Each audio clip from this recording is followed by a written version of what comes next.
Good morning, good afternoon, good evening, and wherever you are in the world, whatever you're doing, whatever the weather's like, and whatever the kind of day you're having, it's fantastic to have you on this episode of Leadership Bites, and this episode's guest is Wendy Addison. Wendy Addison. Wendy is really quite an incredible personality. She's a published author, a development coach, and a motivational speaker. She is known in particular for her act of reporting corruption at LeisureNet Limited in South Africa in 2000. And this became one of the largest corporate disasters in South Africa's history. She stood up for her principles and her values. She showed courage. And I think also there's something here about her willingness to face into the threats and the bullying and actual death threats that she received and the damage that that could have done to her livelihood, and she still held the space and did the right thing. This is somebody who will really have an opinion and really be able to talk from a position of not just the academic, but from having lived the experiences of what it means to speak truth to power. And that is some of the work that Wendy does, which is working with organisations to create a culture where there is a psychological safety and there are things in place that allow people to not just blow the whistle, which is maybe the end game when something's gone particularly wrong, but to set up an environment and a culture where it never gets to that place, because when people can dare to tell the truth and they can hold their own on an opinion, then these things very rarely manifest because they're diffused and conversations are had well in advance. So on that note, let us listen to the incredible Wendy Addison. Welcome to Leadership Bites with myself, your host, Guy Bloom. This is a leadership podcast where I have conversations with colleagues, I chat with guests, and sometimes there'll be just me talking. You can connect with me at livingbrave.com, and when you enjoy the episode, subscribe and please tell everyone. Well, the thing is, you see, with all this technology and all that, I'm just about knowledgeable enough to do it. Yeah. But I'm on the edge of my competence, so I have to just be very careful what I do. Guy, I don't think you're alone there. I think most of us operate in that sort of fuzzy grey area, especially now. I'm a hell of a lot better at it than a lot of other people, but not half as good at it as I'd like to be. Do you know what I mean? Yeah, me too. Yeah. It suffices for me. It really is. So on that note, I'm gonna get us going, Wendy. Okay, cool. Great. So, Wendy, it's fantastic to have you on this episode of Leadership Bites. Welcome. Thank you, Guy. It's awesome to be here, and I look forward to us riffing away. I know. Well, we've said we'll riff and see where it takes us. But I've done a little intro. I always say that when I start these things, and so obviously I know who you are, and I've just introduced you to the audience. But it would be great just to get a sense of what it is that you do, what it is that you're, inverted commas, known for by those that know you, and then we'll kind of kick it off from there. Awesome. Okay. Well, thanks for that. I think I want to start with my company, which I created in 2012. It's called Speak Out, Speak Up. And the purpose of the company really comes out of my own whistleblowing experience. So I think in a very public way, people might know me as the whistleblower for the biggest corporate collapse in South Africa's history, which is also known as South Africa's Enron. And after I secured justice in that particular case, it took me 11 years, by the way, and I had this burning curiosity. So a bit like you, Guy, where my curiosity is one of the behaviors that ignites me to drive forward. And I really had some burning questions around about what the hell just happened? How come it's so difficult to speak up to abuses of power? How come it's so difficult for power to listen up to a subordinate speaking truth? And what is it about the human condition that we close ranks against this person speaking truth to power? And that set me up on a journey where I started engaging with eminent social scientists around the world, I was sponsored to go to Berkeley in the States and then to Stanford. And out of that, I then created Speak Out, Speak Up. And the primary purpose there is not advocacy for whistleblowing, because it's a treacherous journey. It's incredibly arduous. And it is harmful for both the individual speaking up, but also for the organization, even though the person has good intentions about speaking up in the public interest. There are very natural psychological conflicts that invoke people's default to shut people down, because it's done in secret when you're whistleblowing. You do it anonymously most of the time. And so really from my studies and my experience, I want to train individuals to be able to speak up and listen up through something called courageous conversations. And this is before anybody needs to go and knock on the door of the whistleblowing department. So how do we not only have the language of courageous conversations and say, guys, I need you to speak up if there's a problem in our company. This is part of our mission statement. These are our values. And how do we actually embed and bake in those behaviors? Because you know what? It's not an easy thing to do. And I'm not just talking about organizational context. It's the conversation you have with your family.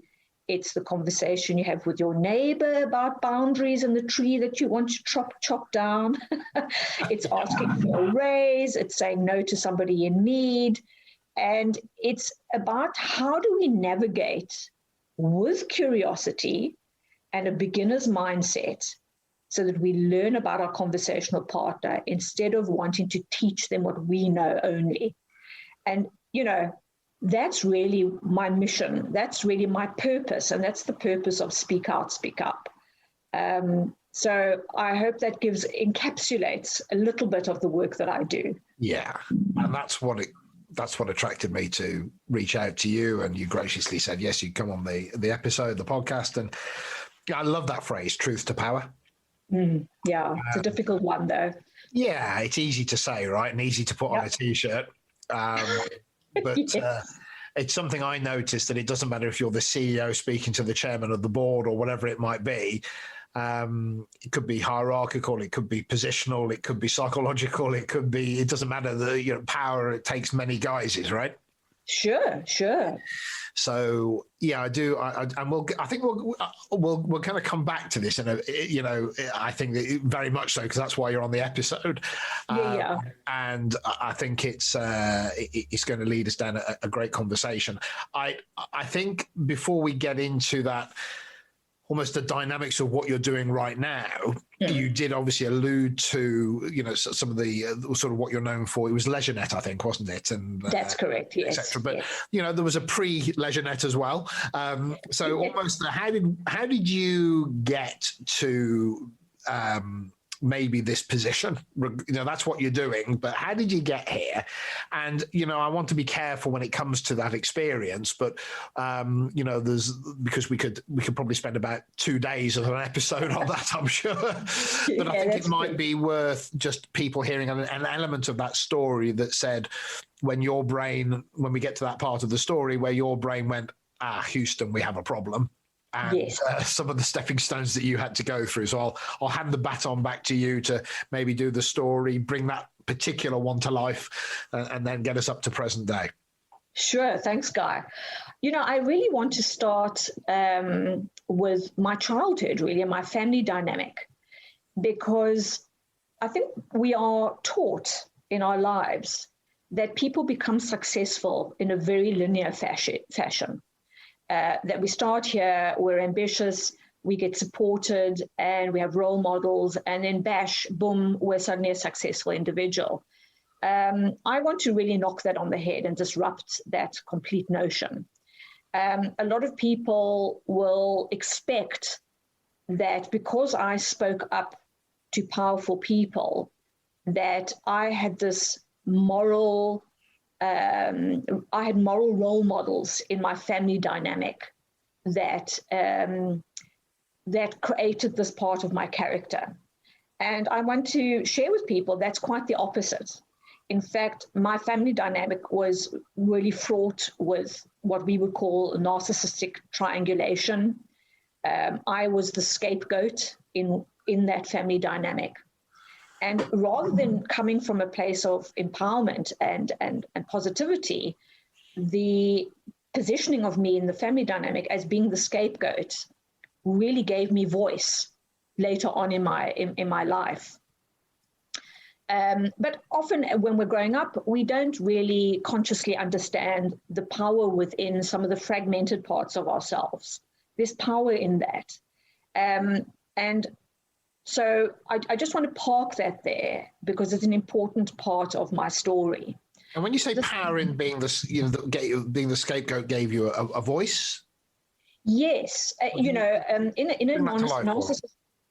the narcissistic triangulation, you normally have one parent who's narcissistic, who has a golden child. And then the other children or other child becomes the scapegoat or the invisible child. Okay. And it doesn't matter what you do as an invisible child or the scapegoat, you are never good enough because you cannot compete with the golden child. So it's sort of kind of out of a dark place. It's coming from a darker place. But as the invisible child, the scapegoated child, I always had a desire to have my voice heard. I also had a drive to prove, and it was driven by a sense of needing validation in the family dynamic, that I became incredibly ambitious and quite driven. And this is quite a normal pathology in very successful people. So if you look at someone like Steve Jobs, we only see him as a successful individual that he was. But in fact, there were some fragmented pieces of his psyche that got him there. And I think this is an important part of sharing to other people that are perhaps struggling in life that, you're in a journey. This is not the end game. Some of these darker parts, some of the broken parts of ourselves can actually drive us into very powerful, empowered characteristics later on in our lives. One of the very positive things in my life was I became a ballet dancer very early on. And that's because from an ancestral, of course. And it's very interesting because when I go right back to my ancestry, my great-grandmother was a performer. And she had her own troupe of singers and dancers that used to dance in the Prince's Theatre in Manchester. And her stage name was Kitty Shaw. It's amazing. And she then passed on that to my grandmother, who was a dancer for the Royal Ballet, and to my mother, who was a dancer for the Royal Ballet. So whilst living in South Africa, my mother very kindly passed the baton to me. And I became this prima ballerina in the ballet company in South Africa. And it was incredibly disciplined, hard work, to become that. Yes. And there was a period of time, I was sort of 19, 20, when I was off injured. And my parents approached me and asked me if I'd like to become an accountant. And to this day, I don't know what the bridge is between ballet. I don't know why I'm laughing, but it's made me laugh. Everybody laughs because it's so bizarre. Maybe there's something about creative accounting in there. I'm not quite sure, but it gave me this ability to sort of pivot and not stand still. The flexibility of a mindset, the agility, the resilience to go from one thing to another without taking huge jetés or massive pirouettes. There were tiny little sort of movements towards change. So I took them up on their offer, became this accountant. And just to set the stage, we're talking about South Africa, it's the 1980s, an incredibly macho social dynamic. And for anyone to be a sort of academic or qualified woman, it was quite unusual. And so again, the sense of ambition, again, looking for validation. I rose through the ranks of various companies and found myself at LeisureNet Limited, as the only female executive in my group of executives, reporting directly into the board of directors. And I was operating as the international group treasurer. And LeisureNet, the company itself, was a multinational. So we operated all over the world. It was called the darling of the Johannesburg Stock Exchange. So very much loved company. And also in a South African context, there was a lot of pride around this company. And a lot of South Africans are incredibly patriotic as well. There's a real sense of pride that a company like that could be doing such good work around the world. And it was a health and leisure company. So it was only that we had the IMAX theaters, the Planet Hollywoods, and various other bits and pieces under the umbrella. And I remember, in my 30s, feeling a sense of arrival. And I even remember thinking, gosh, I've got a leather lounge suite in my office. I've cracked it. I've arrived. This is my arrival. And here's the thing. It's like, no, we never simply arrive in life. There are always much richer chapters that are going to need a title further along in our lives. And if we feel or we believe we've arrived, we rob ourselves of our true evolving, our true becoming later on in life. But I as a 30-year-old, I thought this is pretty cool. And I worked in that company for 9 years. So, I would stomp around the corridors and I felt very empowered, and especially as a woman. And then after about 9 years, I was asked to transfer hundreds of millions offshore into a Jersey bank account. Now, again, this notion of we went from year 1 to year 9 and everything was cool and wonderful in between, that's not so. It also didn't go from a company where there were monsters and unethical people roaming the corridors waiting to rob the public listed company. Not at all. We were a really good company founded on good governance. But the crux of the matter was nobody would speak up to the very dynamic founders of the company, who later became the joint CEOs of the company when we listed. And really, that was the fracture within the company. So we deferred our power to them. They were great as entrepreneurs, but maybe they weren't so great reporting into a board of directors. And I feel that the joint CEOs, who were my friends as well as my colleagues, really lost their independence. They felt that they had created this company. They were heroes. We had a great big halo around the company. But they really resented reporting into a board of directors that they felt didn't have the special talents that they had had. And this sense of loss of independence, the loss of their special talents or the diminishing of that mattered to them a lot. And so I think, and I don't know this for sure, but I feel that they then began to try and grab back their own self-concept in terms of the founders, being the founders of this wonderful company. And started being, There's an identity thing here, isn't it? It's that loss of identity. It's not about the money at this point. Yeah. I'm rich enough. Yeah. This is about when I'm with my peers in the world, I want to be the person that I now have portrayed myself as, or I'm being told I am. Yes. And actually, maybe I never really defined myself that way, but now I am being defined in that way. I quite like it. Yeah, absolutely. You hit the nail on the head, Guy. It's this notion which we all are vulnerable to, of self-preservation and loss. And, we often just compartmentalize loss as, loss of life. But loss, we will do most anything to avoid loss in our lives, whether it's loss of status, whether it's loss of mainly our self-concept, so who we believe ourselves to be, Yes. and who other people make us feel.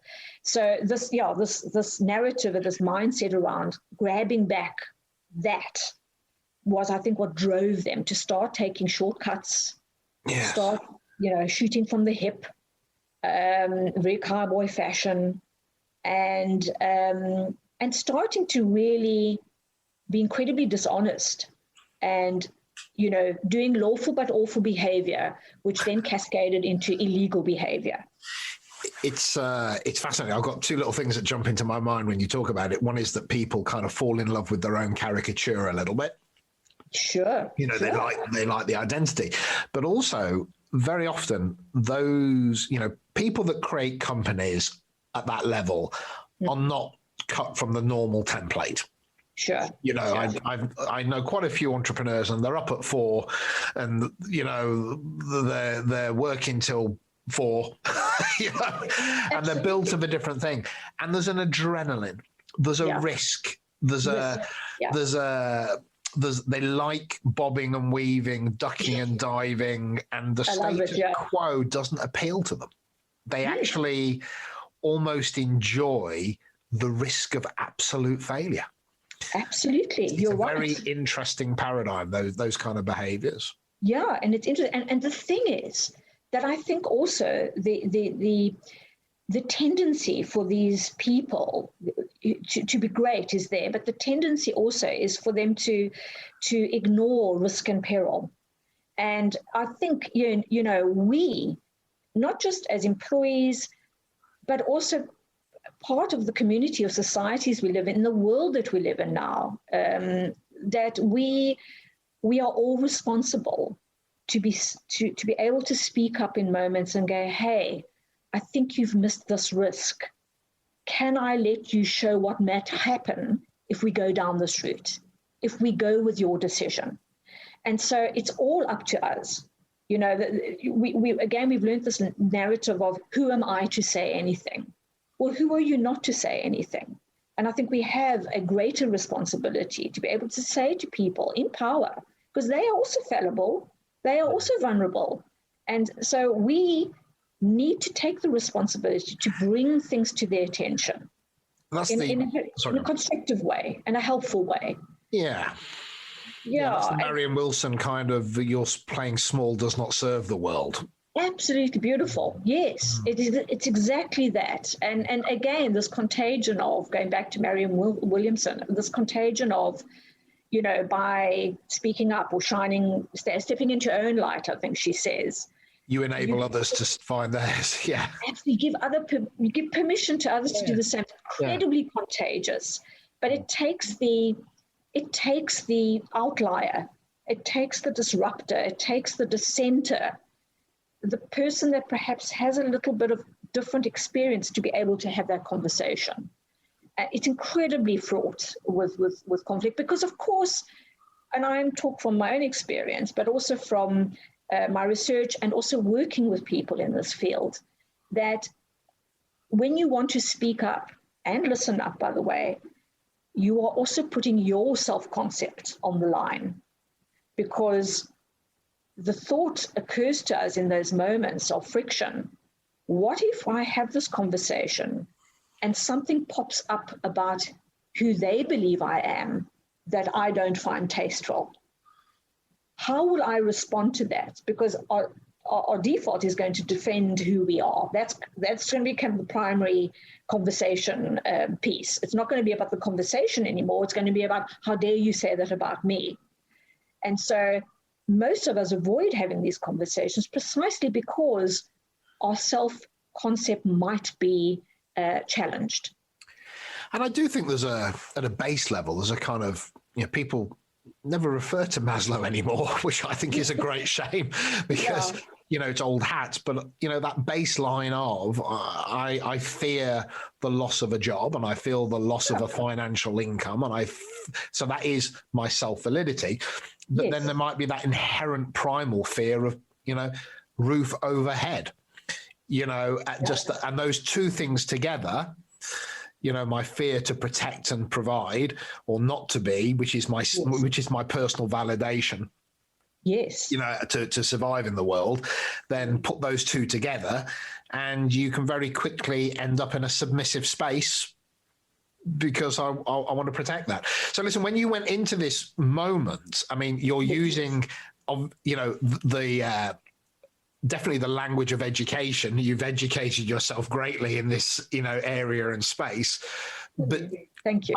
Back when it happened, did you know what you were getting into? No, not at all. Right. And this is a very common thread for anybody that ends up being a whistleblower. And so, first of all, I had never heard of the word whistleblower. I really thought I was doing my job as the international group treasurer for a public listed company, poised to list on the London and Australian Stock Exchange. It was really, I need to do this. And my first port of call wasn't external. And I think, again, I want to remind anyone listening that most whistleblowers don't go to the media. They don't go to the regulator. They want to resolve the problem internally. And so in just such a fashion, I remember thundering down the corridor to speak to the joint CEOs. And I remember thundering. It was like I had a fly in my ear and I was a bull on the rampage. And that fly buzzing in my ear represented all the emotions of frustration, suspicion, anger, anxiety about the conversation I was going to have with them. And I remember thinking and acknowledging I wasn't really masterful in having this conversation. I wasn't really skilled in having these kind of conversations. I had a lot of skin in the game, and you alluded to it in terms of, hey, I was a single parent. I wanted a roof over my head, firstly, and I wanted a job. But I thought I was doing them a favor by bringing their potential illegal transaction to their attention and what it might mean for the company. Risk, huge risk, and it was illegal. And there's that, right? There's that. And I remember thundering in, and again, absolutely no skill in having a narrative, no roadmap, a huge emotional dump, and naturally, they responded by reminding me of my own vulnerability as a single parent and their power. And I was quickly marched out of the offices. And I remember thinking, well, that didn't really go well. Maybe I'll try the financial director and the legal counsel, who were both, and again, all these people were not monsters. They weren't bad people, but they all shut me out effectively. And I remember going to my very plush office with my leather lounge suite. And it occurred to me really very profoundly that I was being met with a moral dilemma. It was, why should I speak out? Again, this very natural, if you don't have something nice to say, don't say anything at all. Why should I be the person? I'm the only woman on the team. I'm a single parent. Maybe let somebody else do this. This is not, I'm at more risk and more vulnerable than anybody else. Why should it be me? And it was also, my job is important to me. And then there was a sort of very nebulous crossover where my own internal dialogue turned into the possible future dialogue of my son, who was 12 at the time. And I imagined him as a 20-year-old, maybe, saying to me, Mom, you were this big honcho at Leisure.net, and there was a massive scandal there. What part did you play in that scandal? And this is where there was massive conflict for me. I think as parents, we want to be good role models to our children, naturally. And well, you've done something there which I utilize with execs when I do my work, which is, what is it that you can use as a lever to do what it is that you in your heart already know the answer to? Yes. And my example is if one of my boys was watching me in real time on a video stream, one of these documentaries, and if he had his friends with him, and they were all watching me now, would he be going, oh, God? Yes. Or would he be going, that's my dad, that is? Yes. And find the lever. Yes. Because then it'll make you, I think Jack Nicholson in that film, You Make Me Want to Be a Better Person. Yeah. You know, it'll make you be a better person, right? And that's for you. That is a beautiful example of that internal lever. Yeah. That sometimes you have to self-apply so your own fear doesn't put you back in your own box. Absolutely. And it really is, working with that. And, the longer lever you have, the more leverage you have. It's like opening that tin of paint. If you don't have the right screwdriver to pop open that lid, you're not going to leverage that lid open and let all the good stuff out. And it was really a very profound long-term vision of what he might say to me. And that then catalyzed my thinking in terms of, can I think beyond my employment contract to my social contract to humanity? Is there something greater here at stake than just securing my job?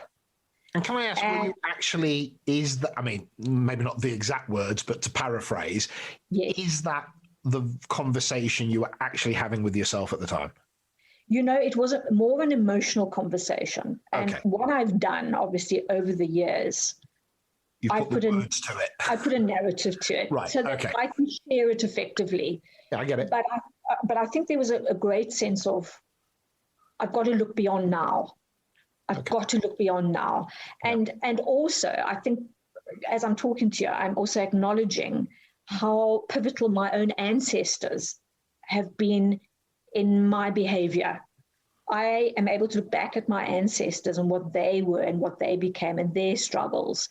And I'd done that work a long time before I was in this position I'm talking about. The sense of, what's my legacy? Who am I? I might be this now, but who can I be then? And that was the tipping point that allowed me to pick up the phone and then make an external anonymous phone call to the South African Exchange Control Board. And the reason I did that was because we had a very strong legal caveat with them. And, that wasn't an easy conversation. And again, I wasn't blowing the whistle.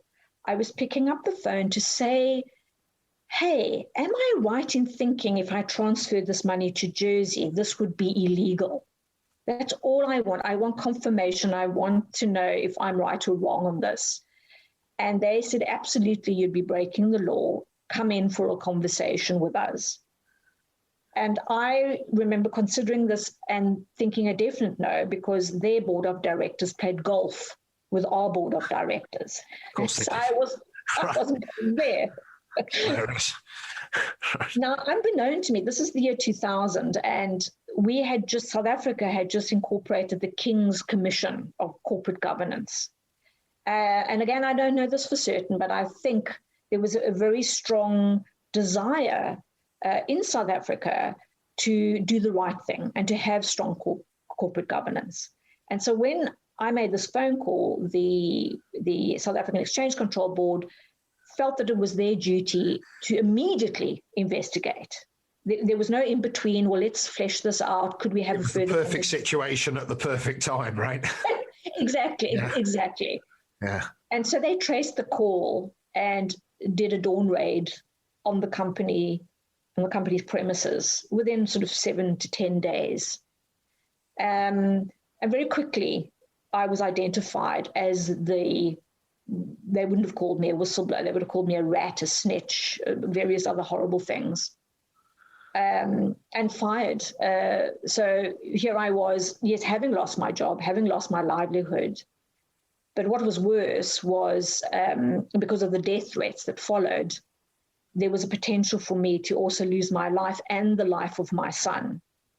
And, I want to pause there because when I share my story internationally as an international speaker, I do prepare people with sort of by setting the stage, because I know that when I tell my story, a lot of people will defend their own positions by saying, oh, but that's in South Africa.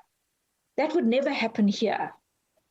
Or that, that is in a South African company, that would never happen in our company. And I want to say to people, you're wrong on both scores. It does happen, it is happening. The final comment I want to make about that before, and if we move forward, is that a lot of people also, because of their self-concept, will default to thinking, so what, that's not such a big deal that she spoke up. I would too, because I'm a good moral person. And maybe that's correct. And I really, really hope that by thinking you know yourself enough, that you would be able to navigate this difficulty. But I also want to add that there's a reason there's only one Schindler and one Schindler's List, because it's difficult to speak up to abuses of power. Yeah. This is not an easy thing to do. And we need to train around that. And I think, in our life, we don't ever, become something without preparing. We don't become a chartered surveyor without studying. Yeah. We don't, and why don't we do this to speak and listen up to? We need to create the preparation for this.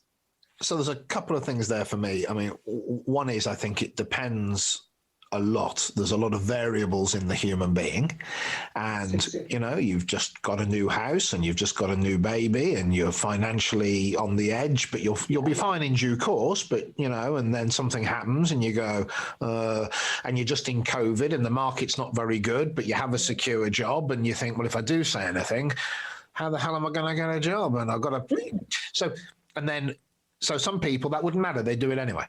And others, the context they're in would shift their dynamic. Sure. Or later on in life, I'm financially secure, my mortgage is paid off. Well, I'm not having this. Yes. Yes. So there's a load of variables about intellectually, we would all help somebody that was being mugged. Yes. But then you might go, well, actually, the mugger might stab me. That's right. So yes. It's all intellectually, we all, very few people would say I wouldn't do the right thing. But yes. I think there is that. And I think then there's something about it's too varied a set of truths to presume that just saying it's okay would mean it's okay. What I've heard you say there is there has to be a psychological safety. There has to be a proven safety of, saying things with malice will be dealt with accordingly. Yes. But if they come with the right intent in the right place, then we're putting the work in prior to the event that may never happen. Yes. Yes. But that, or you believe that it would be okay. Absolutely. And because we're very visual creatures, we go on what we see and not what others say. Yes. So where is the demonstration that I will be safe? Have I seen it? I might have heard, Tone at the top saying it's all good, but have I seen it being demonstrated before? It's very, very important, when we build climates. Yes. It's what's visible and how that's interpreted. Because again, the complexity of ourselves as human beings is how we interpret that too. I think at the most simple at a meeting, if my idea is shot down, well, if my idea is shot down on that, if you think I'm bringing anything big to the table, if that's what happens when I just suggest that we should paint the car park blue instead of orange. Yes. I'm not going there. And I'm definitely not going for anything bigger than that. So the proof, the evidence is in my everyday experience of how either debate or disagreement or just call it curiosity. It doesn't have to be challenge. One of the things I use, let's not start with challenge. Let's start with curiosity, right? Brilliant. Yes. But if curiosity is rejected, then I'm definitely not going for challenge. Absolutely. You're not going to escalate it, right? Yeah. And, and also this, talking about this sort of contagion and this sort of, creating the ripples before there's the tsunami. You want to be embedding the ability to bring innovative ideas, and even if it's not a even if it's not a good idea, and you've offered something up that's a bit jerky and outside what everybody's expecting. People ask themselves, what is the listening up I'm speaking up to? And if that person listening up, the leader, shuts you down with a narrative or even a micro expression, rolling eyes to the sky is a beautiful one. Yeah. It's incredibly off-putting, and everybody sees it. We all take note of those things. And so instead, it's about saying to that individual who may have offered a jerky idea to be able to thank them, articulate, thank you for taking the time, for bringing that to my attention. And maybe that's something we can deliver or look at later on. And it's not something we're looking at right now. So it's that narrative of appreciation, humility. It's humility and volunteering, the vulnerability that you don't know everything, even though you're in a leadership position. So it's supporting the intent, even if I don't support the idea. Absolutely, yes. Yeah, there are times where I'm going to go in my brain, new, yes. But you might have a brilliant one tomorrow. So I want to support the intent. That's right. And I want to also nurture this person's curiosity. I want to harness this person's propensity to bring these sometimes wacky ideas to the table. But one day this person might have a wonderfully wacky idea that could really support the company's purpose or our group or our team's purpose. Wendy, somebody once said to me, a lot younger, and it was one of those perfect moments when I went, oh, stupid idea. And they went, no, God, what is it? And I went, oh, it's a rubbish idea. And they rather brilliantly said the phrase, Guy, at this moment in time, your rubbish idea is better than everybody else's no idea. Absolutely brilliant. It was just that way of encouraging me to volunteer something that may be ridiculous, as you say, maybe that might be the next big idea, but if it's et cetera, et cetera. But it's that willingness to accept, which I thought I didn't quite get it at the time, but retrospectively, I thought, oh, that was genius. Yeah, fantastic and great leadership. And I also think there's a conversation to be had about how we educate leaders. How do we support our leaders? I think leaders are often put in positions and not given the investment, the training to be the good leaders they can be. There's a sort of notion of being trained as a leader to solve problems and to fix issues and to know it all. And so, it takes, again, huge amounts of courage and humility to actually say, I actually don't have all the answers.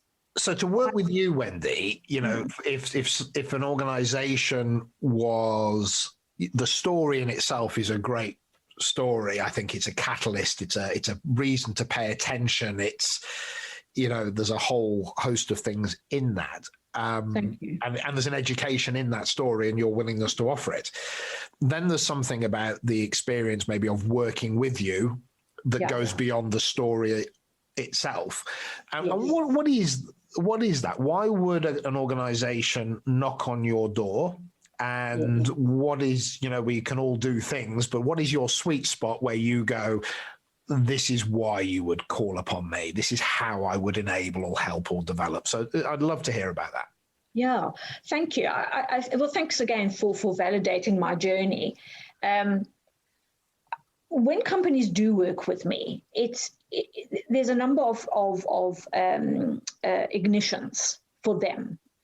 So it might be about training their organization and everybody within a certain level of their organization to have informal conversations that are driven through courage. So something as simple as feedback has become fraught with tension because we all have our internal narratives and we have our self-concepts at risk, both as the receiver of feedback and also the giver of feedback.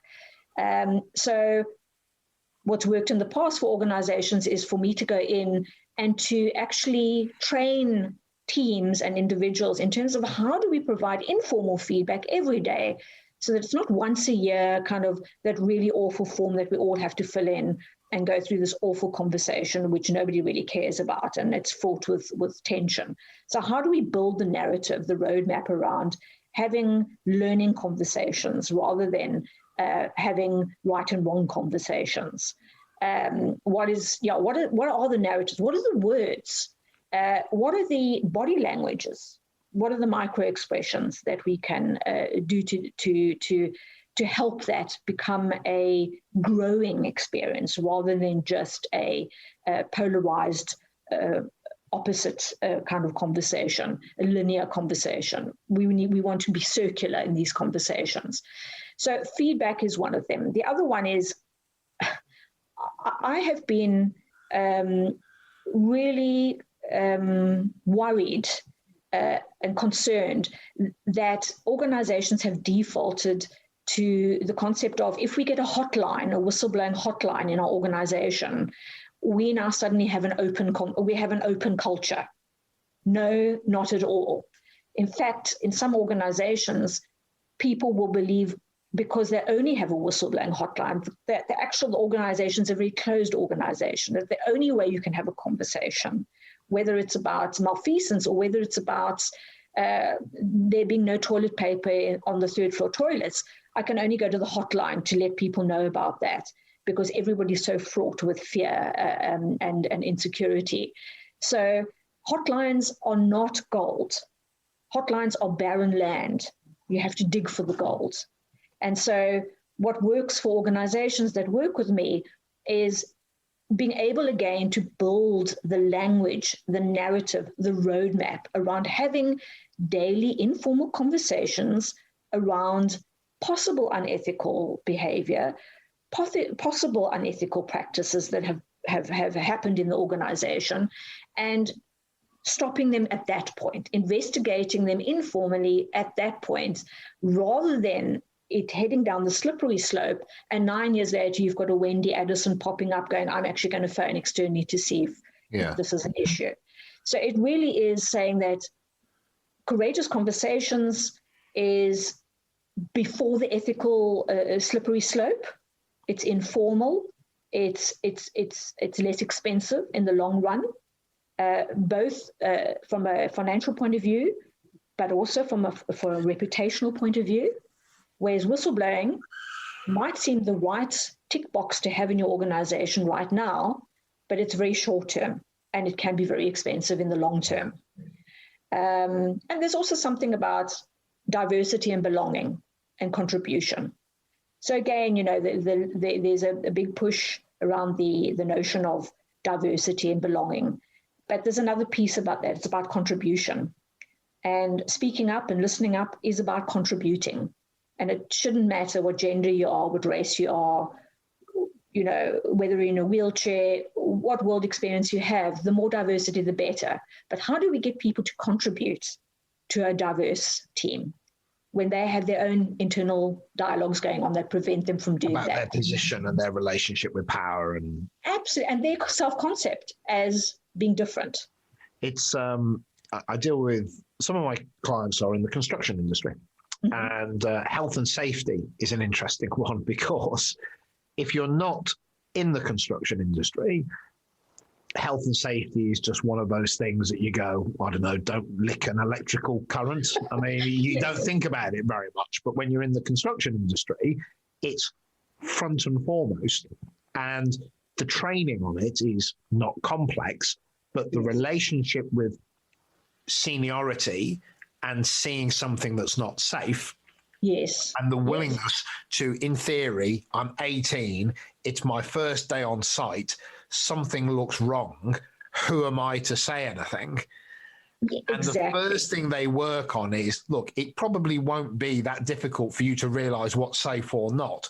The issue you're going to have is with your relationship with positional power, and who are you, young, new, whatever it might be, yes, to actually go, excuse me, And if your line manager goes, it's not a problem, and you go, it looks like a problem to me, I'm sure those pointy things aren't supposed to be doing that, yes. then where would you then, I don't have the right, or I'm not, to then go above that. So their issue isn't with can you spot danger? Yeah. Their issue is with whether or not you'll actually raise the alarm on it. Yes. And whether leadership can listen to you, without, thinking, gosh, I should have noticed that. Now, all of a sudden, my self-concept as a leader, as a supervisor, as a manager, is at risk because this young 18-year-old has come to tell me about that. And in fact, he's rattled my cage a little bit, so I'm just going to keep that quiet. And I think and I think now we have an industry that, it doesn't matter, if you're 60 years old, you're a seasoned veteran, but you do not want to be the person whose site went wrong. So they have this massive encouragement of, listen, I'm not asking you, I'm begging you. Yes. If you see a problem, for the love of all things sacred, tell me. Yes. And they have they've done that work to get rid of the machismo and for senior people to feel it's their duty that everybody goes home safe. So they've done that work. And I'm sure the odd site where that's not, but the majority of places I go to, it's culturally inherent. It's in the DNA now. It's taken them a decade or so to get there, but by heck, they've got there. That's so good to hear. And I think just looking at our politicians at the moment, I think there's some work that can be done there in the sort of machismo. I'm not vulnerable. I mean, I never get sick. Even if I'm sick, I'm working through all of this. And so it really is talking about sort of the humility and there's a bigger piece around this as well, and it's an evolving piece that I also want to mention is that there's a big drive now around ESG investing. So this investment portfolio managers, wealth managers, are really being encouraged, and this is going to be regulated by next year, to be able to invest people's wealth into companies that have an ESG, not just a mission statement, but they're demonstrating that they are doing, their purpose of their organization is for the good of society and not just for the shareholders. That the purpose of the organization is for all stakeholders, not just for shareholders. Right. So there's an evolving mindset around this, which I feel dovetails very neatly with the public interest laws and whistleblowing. So people blow the whistle legitimately under public interest laws. So we do it because there's a public interest issue. And this fits very neatly with ESG investments. And so it's really, I think there's a great opportunity to repackage and remarket the concept of speaking and listening up. Yes. Because people who have money want to make more money. They want to invest in a company that does notice the plug with all the wires sticking up. They don't want to have their money in a company like that might blow up. They don't want to invest in a company who digs up half of Nigeria because there's oil there. They are now looking to invest their money in companies and organizations whose purpose considers all of society and the planet. It's that triple bottom line. Yes. And so it's almost like by stealth. Yeah. The mindset, or for me, the drive to invite organizational leaders to be trained for courageous conversations is becoming more and more natural, because organizations are going to be indexed and valued according to what their ESG rating is. And ESG investment portfolio managers are going to be asking for the whistleblowing reports and what happened to the whistleblower. So, and it's interesting. So it's kind of not being driven by a negative that somebody's speaking up because something's wrong. It's being driven by, I want to make more money. I also want to look after the planet. So there's an opportunity here, I think, for organizations who at the moment maybe in their mission statement are talking about doing well and doing good. There's a there's a shift here in I deal with private equity organizations as well. Okay, right. And so there is something that's different between maybe a utilities company that are digging holes so the water pipes are fixed and kept running, and they have these 7-8 year contracts, and they're thinking long term, etc. And then you're on a 3-year earnout on another, kind of enterprise. And I know it's probably we're squeezing everybody a bit hard, but as one person said, I can be a good guy after this. yeah, exactly. And so the context of what gets rewarded gets done, and etc. And all these different things come into it. And there is this focus for me now on how does the CEO or the board create a comfort or a reality within themselves of actually, it's not so much that's the wrong thing to do, it's illegal, which is a standout issue, but actually as a kind of as a gateway to illegality, is the pressure that we put on ourselves, absolutely, where the commercial imperative is the only driver. Yes. And what is the reality of us turning around and going, well, we could have made more this year. Yes. However, what we did was. Yeah. Yes. And that's the conversation, I think, that we're all probably very interested as to what's the dynamic of that really going to play out as. Yeah, I agree, Guy. I think it's with climate change and COVID, COVID has reminded us that businesses are human institutions. All of this is coming together in a great petri dish of saying this is opportune to having these conversations. And, really going back to my own unconscious, at the time, emotional feeling of, can I look beyond just my employment contract to my social contract? And I think, 20 years later, I'm delighted to be talking about the social contract. Yes. And I think organizations are coming on board with that and going, yes, do we stop issuing plastic bags but plastic bags give us some kind of income, which gives us better dividends to our shareholders. But do we think beyond the straitjacket of the shareholder and think about all stakeholders? And this is an evolving piece, I think. But what I'm loving is the people that are driving this and the positioning around it, and how organizations are desperately it seems to be there's sort of a desperate intention to get on board with that.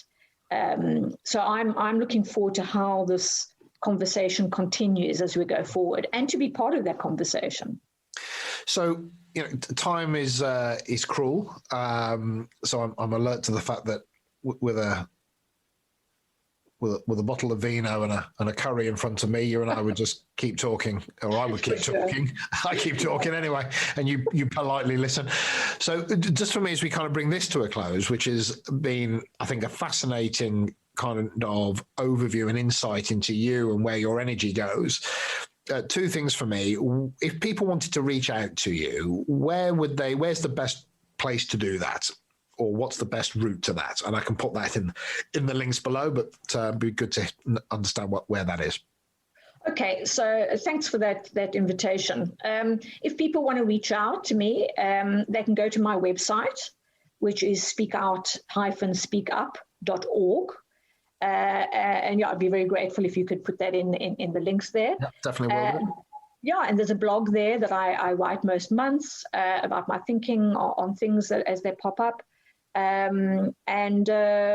Various bits and pieces. My service offerings are on the website too, so they can drill through that. And of course, just give me a shout out. I'm on Twitter, I'm on LinkedIn, all the various social media. I'd love to hear from people. And are you focusing on anything? Just keeping going in the environment that we're in is its own battle at the moment. But is there a particular project that you're invested in right now, or that is on the horizon from you that we could look out for? I think I want to go back to the ESG conversation And I feel it's been a very interesting journey for me that a couple of years ago, I would be working with organizations that had fallen foul of regulations and maybe had been caught out doing something unethical, and were now driven to kind of repair reputation. And they would invite me in as an afterthought. It was like, oh, we need to repair this. Now what I'm finding is that organizations that are already doing good, that the mindset is already in the ESG sort of social contract space, are reaching out and saying, we are, this is our purpose as an organization. These are our people. We want to enhance doing good. We're already on that trajectory. How do we do better? And so I think, I feel and I sense that I want to be putting my energy in that because I feel it's going to be a really helpful ripple to getting people to think differently, and for the public to really come on board here and understand that people do speak up in their interest. So I want to be the bridge between ESG and speaking up in company purpose. Fantastic. Listen, Wendy, I'm going to bring us to a close. So do stay on for a few moments after I press record, and I've just got to make sure I don't stop the Zoom call as opposed to stop the recording. But just on a personal note, thank you so much for taking the time to invest in a conversation with me. So I really do appreciate that. Oh, and thank you, Guy, for inviting me. And also, it's an opportunity for me to learn too. And I've learned a lot from you. So thank you. Very gracious. So listen, I'll just press the stop button and hopefully you'll be here 3 seconds later. So we're done. That's it. So I hope you enjoyed the episode. Please share so others get to hear about us, and subscribe so you keep up to date on new episodes. Also visit livingbrave.com if you want to connect with me and find out more about executive coaching, team effectiveness and changing culture. Oh, and of course you can buy my book Living Brave Leadership on Amazon. So on that note, see you soon.